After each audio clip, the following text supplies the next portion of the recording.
Brought to you by Agilus Diagnostics. Health test की बात आती है तो मैं भरोसा करता हूँ India's largest diagnostics company Agilus diagnostics. खुद को टेस्ट करते रहो। गौतम अडानी और 7 अन्य लोगों के खिलाफ अमेरिका ने कथित रिश्वतखोरी के मामले में जो आरोप लगाए हैं, अब उसको लेकर सोशल मीडिया पर अलग अलग तरह की बातें चल रही हैं। बहुत सारे लोग सोशल मीडिया पर अडानी के डोनाल्ड ट्रंप के पिछले समर्थन से अभियोग को जोड़कर देख रहे हैं और आरोपों के पीछे राजनीतिक मंशा की बात कर रहे हैं।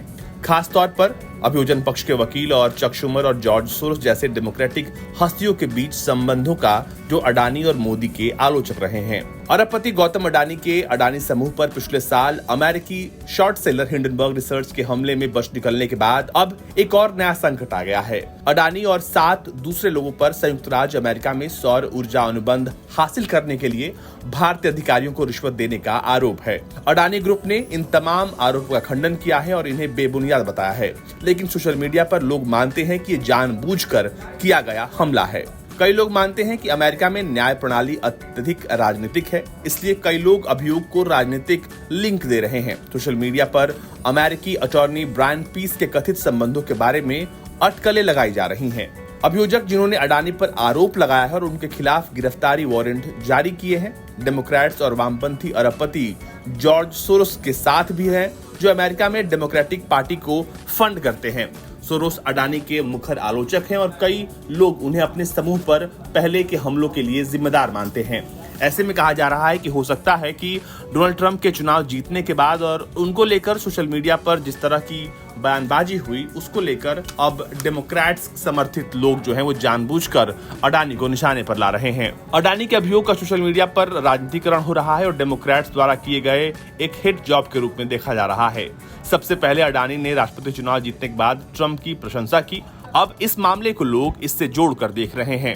अडानी ने ट्रंप के चुनाव जीतने के बाद लिखा था 47वें पोटस इलेक्ट को बधाई। अडानी के इस पूरे ट्वीट के बाद अमेरिका में हलचल सी मच गई, पर उसके कुछ हफ्तों के बाद ही इस तरह से फिर से अडानी ग्रुप को टारगेट किया जाएगा, इसे लेकर लोग सवाल उठा रहे हैं।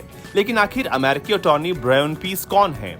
ब्रायन पीस को शूमर द्वारा समर्थन दिया गया था और राष्ट्रपति बाइडेन ने 2021 में न्यूयॉर्क के पूर्वी जिले के लिए यूनाइटेड स्टेट्स अटॉर्नी के रूप में उन्हें नियुक्त किया था। अटॉर्नी पीस अटॉर्नी जनरल की सलाहकार समिति यानी AGAC के लिए व्हाइट हाउस स्कॉलर फ्रॉड उप समिति के अध्यक्ष के रूप में काम करते हैं, जो न्याय विभाग की वेबसाइट के अनुसार मेल और वायर धोखाधड़ी, बैंक धोखाधड़ी, स्वास्थ्य सेवा धोखाधड़ी, टैक्स धोखाधड़ी, प्रतिभूति और कमोडिटीज धोखाधड़ी और पहचान की चोरी सहित अलग अलग आर्थिक रूप से प्रेरित अहिंसक अपराधों की रोकथाम, जांच और अभियोजन के लिए AGAC को सिफारिश करने में महत्वपूर्ण भूमिका निभाते हैं। अटॉर्नी पीस ने पिछले महीने एम्बरक्रॉम्बी एंड फिच के पूर्व CEO माइकल जेफरीज पर सेक्स ट्रैफिकिंग का आरोप लगाने के लिए सुर्खियां बटोरी थी।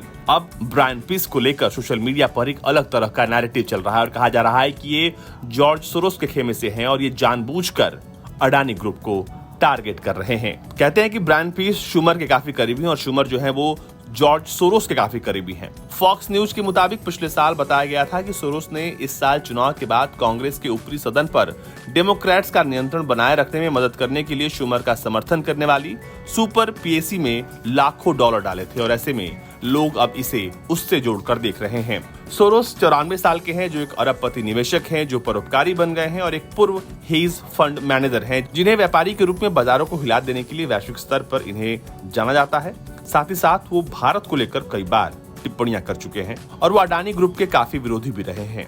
सोरोस का एक गैर लाभकारी ओपन सोसाइटी फाउंडेशन दुनिया भर के 120 से अधिक देशों में सक्रिय है और इस सोसाइटी ने अडानी समूह को टारगेट किया था और उसके बाद अब दूसरी बार ये कहा जा रहा है कि सोरोस जो है इस पूरे प्रकरण में शामिल हो सकते हैं।